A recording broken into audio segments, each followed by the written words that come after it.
DRG Kids. ಕತೆ ನಮ್ಮ ದೃಷ್ಟಿಕೋನ. ತುಂಬಾನೇ ಸುಂದರವಾದ ಒಂದು ಹಳ್ಳಿ ಇತ್ತು. ಮರ ಗಿಡ, ಸುಂದರವಾದ ಬೆಟ್ಟ, ತುಂಬಾನೇ ಪ್ರಶಾಂತವಾಗಿ ಊರೇ ಚೆನ್ನಾಗಿತ್ತು. ಈ ಊರಲ್ಲಿ ಎಲ್ಲಾ ತರದ ಮನುಷ್ಯರು ಇದ್ರು. ಆ ಊರಲ್ಲಿ ತುಂಬಾ ದೊಡ್ಡ ಸ್ಕೂಲು ಇತ್ತು, ಆಸ್ಪತ್ರೆ ಇತ್ತು, ಒಳ್ಳೆ ಒಳ್ಳೆ ದೇವಸ್ಥಾನ ಇತ್ತು, ಹಾಗೂ ಸಾಕಷ್ಟು ಅಂಗಡಿಗಳಿದ್ವು. ಅದ್ರ ಪಕ್ಕದಲ್ಲೇ ಒಂದು ಆಶ್ರಮ ಇತ್ತು. ಈ ಆಶ್ರಮದಲ್ಲಿ ಕೆಲವು ಸಾಧುಗಳಿದ್ರು. ಅವರಲ್ಲಿ ತಪಸ್ ಮಾಡ್ಕೊಂಡಿದ್ರು. ಆ ಊರಿನವರು ಒಂದಲ್ಲ ಒಂದ್ ಸಮಸ್ಯೆ ಇಟ್ಕೊಂಡು ಆ ಆಶ್ರಮಕ್ಕೆ ಬರ್ತಾನೆ ಇದ್ರು. ಆ ಊರ್ ಜನರ ಸಮಸ್ಯೆಯನ್ನ ಅವರು ಹೇಗ್ ಪರಿಹರಿಸ್ತಾರಂತ ನಾವು ನೋಡೋಣ ಬನ್ನಿ. ಒಂದಿನ ಆ ಆಶ್ರಮದಲ್ಲಿ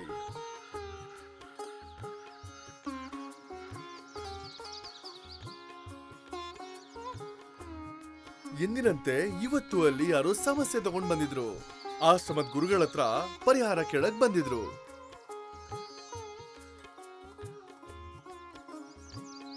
ನಮಸ್ಕಾರ ಗುರುಗಳೇ. ಹೇಳಪ್ಪ, ನಿನ್ ಸಮಸ್ಯೆ ಏನು? ಸ್ವಾಮಿ, ನನ್ ಮಗ ಬರ್ತಾ ಬರ್ತಾ ಚೆನ್ನಾಗಿ ಓದ್ತಾ ಇಲ್ಲ. ಇವನನ್ನ ಚೆನ್ನಾಗಿ ಓದು ಅನ್ನೋದನ್ನ ನನ್ನ ಕೈಲಿ ಅರ್ಥ ಮಾಡ್ಸೋದಿಕ್ಕಾಗ್ತಿಲ್ಲ. ಹಾಗ ನೀವೇ ಇವನ್ಗೆ ಸ್ವಲ್ಪ ಬುದ್ಧಿ ಹೇಳಿ. ಕಂದ, ತಗೋ ಇದನ್ನ ಮನೇಲಿಟ್ಕೊಂಡು ದಿನಾ ಪೂಜೆ ಮಾಡು, ಎಲ್ಲ ಸರಿ ಹೋಗುತ್ತೆ. ಸರಿ, ನೀವ್ ಹೇಳ್ದಂಗೆ ಮಾಡ್ತೀನಿ. ತುಂಬಾ ತುಂಬಾ ಉಪಕಾರ ಆಯ್ತು ಗುರುಗಳೇ. ಬನ್ನಿ ಬನ್ನಿ, ನೀವು ಬನ್ನಿ, ಮುಂದೆ ಬನ್ನಿ ಬೇಗ. ಗುರುಗಳೇ, ಬರ್ತಾ ಬರ್ತಾ ನನ್ನ ಕೆಲಸ ಮುಂದೆಗೆ ಸಾಗ್ತಾ ಇಲ್ಲ, ಏನ್ ಮಾಡೋದು? ನೀನ್ ಇನ್ನೂ ಸ್ವಲ್ಪ ಕಷ್ಟಪಟ್ಟು ಕೆಲಸ ಮಾಡ್ಬೇಕು. ಒಂದಿನ ನೀನು ಗೆದ್ದೇ ಗೆಲ್ತೀಯ. ನೀವ್ ಹೇಳ್ದಂಗೆ ಮಾಡ್ತೀನಿ ಗುರುಗಳೇ. ಬನ್ನಿಮಾ, ಈಗ ನೀವೇ ಬರ್ಬೇಕು, ಬನ್ನಿ. ಗುರೂಜಿ, ಅವಾಗವಾಗ ನನಗೆ ಮೈ ಹುಷಾರಿರಲ್ಲ, ನಾನು ಏನ್ ಮಾಡ್ಲಿ? ಇಲ್ ನೋಡಿಮ್ಮ, ನಿಮ್ಗೇನ್ ವಯಸ್ಸಾಗ್ತಿದೆ? 70 ವರ್ಷ.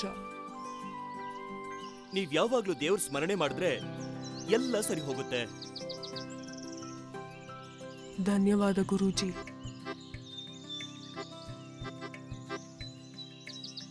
ಸರಿ, ಇವತ್ತಿನ ಸಭೆ ಇಲ್ಲಿಗೆ ಮುಕ್ತಾಯ ಆಯ್ತು. ಒಬ್ರಾದ್ಮೇಲೆ ಒಬ್ರು ಕೇಳ್ಕೊಂಡು ಮನೆಗೆ ಹೊರಟೋದ್ರು. ಮತ್ತೆ ಸಾಧುಗಳೆಲ್ಲ ಗುರುಗಳ ಜೊತೆ ಆಶ್ರಮಕ್ಕೆ ಹೋಗ್ತಾರೆ.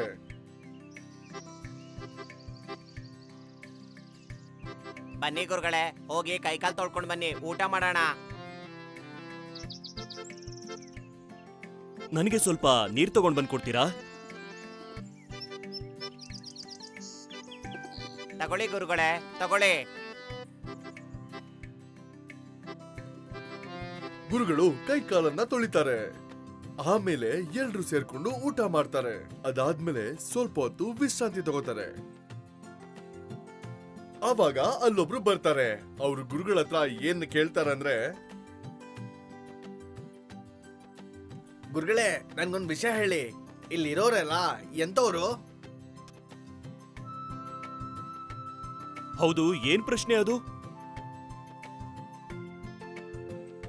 ಅದೇನಂದ್ರೆ, ನಾನು ಈಗಷ್ಟೇ ಈ ಊರಿಗೆ ಬಂದಿದ್ದೀನಿ. ನಾನು ಈ ಊರಿಗೆ ಹೊಸಬ ಅಲ್ವಾ, ಇಲ್ಲಿ ಬಗ್ಗೆ ನನ್ಗೆ ಏನೂ ಗೊತ್ತಿಲ್ಲ. ನೀನ್ ಕೇಳಿರೋ ಪ್ರಶ್ನೆಗೆ ಉತ್ತರ ನಾನು ಆಮೇಲೆ ಕೊಡ್ತೀನಿ. ಮೊದ್ಲು ನೀನ್ ಯಾವ ಜಾಗದಿಂದ ಬಂದಿದ್ಯೋ ಆ ಜಾಗದ ಜನರ ಬಗ್ಗೆ ಮೊದ್ಲು ಹೇಳು, ಆಮೇಲೆ ಇವ್ರ ಬಗ್ಗೆ ನಾನು ಹೇಳ್ತೀನಿ. ಅವ್ರ ಬಗ್ಗೆ ನಾನು ನಿಮ್ಮ ಹತ್ರ ಏನಂತ ಹೇಳಿ? ಅಲ್ಲಿ ಯಾರು ಸರಿ ಇಲ್ಲ, ಎಲ್ರು ಕೆಟ್ಟವರು. ಅದಕ್ಕೆ ನಾನು ಇಲ್ಲಿಗೆ ಬಂದೆ. ಅದಕ್ಕೇನೆ ನೀನ್ ಈ ಜಾಗಕ್ಕೆ ಬಂದಿದೀಯಾ? ಹೌದು ಗುರುಗಳೇ. ನಿನ್ ಪ್ರಶ್ನೆಗೆ ಉತ್ತರ ಏನು ಅಂದ್ರೆ, ನಿನ್ಗೆ ಈ ಊರಲ್ಲೂ ಅದೇ ತರ ಜನ ಸಿಗ್ತಾರೆ. ಎಲ್ರು ತುಂಬಾ ಕೆಟ್ಟವರು.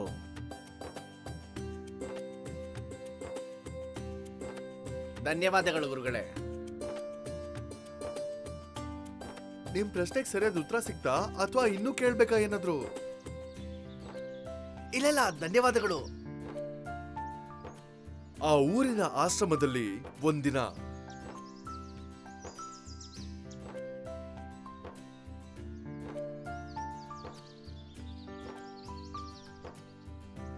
ಮರುದಿನ ಅಲ್ಲಿ ಇನ್ನೊಬ್ರು ಸಮಸ್ಯೆ ತಗೊಂಡ್ ಬಂದ್ರು.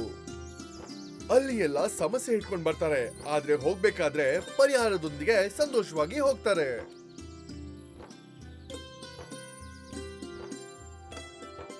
ಗುರುಗಳೇ, ನಿಮ್ಮನ್ನ ನೋಡೋದಕ್ಕೆ ಹೊಸದಾಗಿ ಯಾರೋ ಬರ್ತಿದಾರೆ ನೋಡಿ. ಬನ್ನಿ ಹೇಳಿ, ನಿಮ್ಮ ಸಮಸ್ಯೆ ಏನು? ನಮಸ್ಕಾರ ಗುರುಗಳೇ.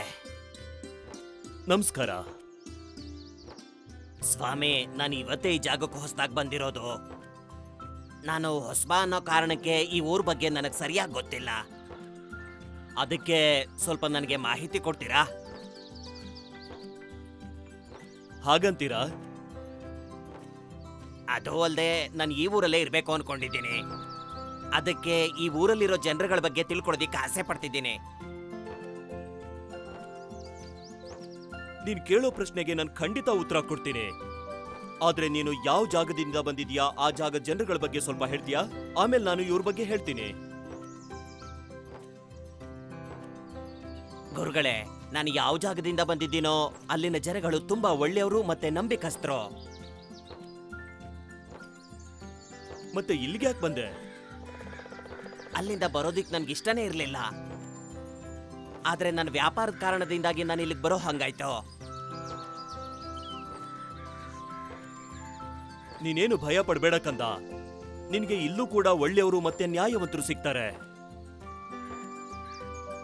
ಗುರುಗಳು ಹೇಳಿದ ಪರಿಹಾರವನ್ನು ಕೇಳಿ ಅಲ್ಲಿ ಬಂದವರು ಸಂತೋಷದಿಂದ ಮತ್ತೆ ತಮ್ಮ ಮನೆ ಕಡೆ ತೆರಳುತ್ತಾರೆ.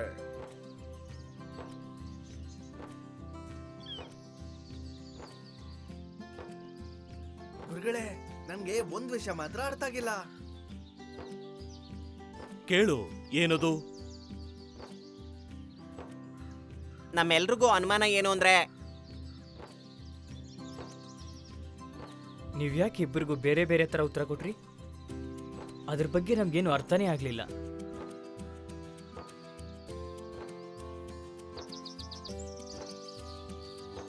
ನೀವೆಲ್ಲ ಒಂದು ಮಾತು ಅರ್ಥ ಮಾಡ್ಕೊಳ್ಳಿ. ಯಾವತ್ತಿಗೂ ನಮ್ ಸುತ್ತಮುತ್ತ ಇರೋ ವಾತಾವರಣ ಒಂದೇ ತರ ಇರೋದಿಲ್ಲ, ಅದು ಬದಲಾಗ್ತಾನೆ ಇರುತ್ತೆ. ಅದಕ್ಕಾಗಿನೇ ನಾವು ಅದನ್ನ ನಮ್ಮ ದೃಷ್ಟಿಯಿಂದ ನೋಡ್ಬೇಕು.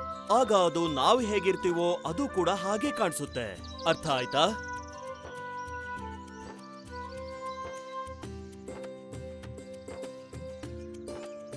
ಒಂದ್ ವೇಳೆ ನಾವು ಒಳ್ಳೆ ರೀತಿಲಿ ಯೋಚನೆ ಮಾಡಿದ್ರೆ ಒಳ್ಳೆ ರೀತಿಲೇ ಕಾಣಿಸುತ್ತೆ.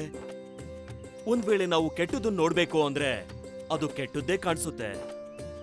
ಎಲ್ಲ ನಾವು ನೋಡೋ ದೃಷ್ಟಿಯಲ್ಲೇ ಇದೆ. ಅರ್ಥ ಆಯ್ತಾ?